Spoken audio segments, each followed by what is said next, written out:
बसमिल्लाहिर्रहमानिर्रहीम। Saudi अरब की जानिब से तेल और गैस के शोबे में पाकिस्तान को खुद मुख्तार बनाने के लिए मुआवनत फराहम करने का इम्कान। वफाकी वज़ीर बराए पेट्रोलियम ग़ुलाम सरवर ख़ान का कहना है कि सऊदी अरब को तेल और गैस की तलाश के लिए 10 ब्लॉक्स में सरमायाकारी की दावत दी है।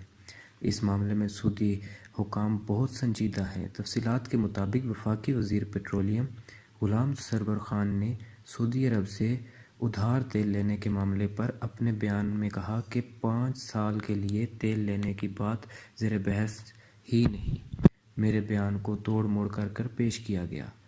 उधारा तेल लेना पहले ही हमारा ख्याल था। दूसरा ख्याल आया कि इस बात पर नहीं करनी चाहिए। वाज़ेह रहे कि वफाकी पेट्रोलियम ने गुज़िश्ता रोज़ बयान में उधार तेल लेने का इंकशाफ किया था। दोस्तों, अगर आपको ये वीडियो पसंद आई हो तो इसको लाइक और शेयर ज़रूर कीजिएगा, और अगर अभी तक आपने हमारा चैनल सब्सक्राइब नहीं किया तो चैनल को सब्सक्राइब करें और बेल आइकन पर क्लिक करें। Thank you.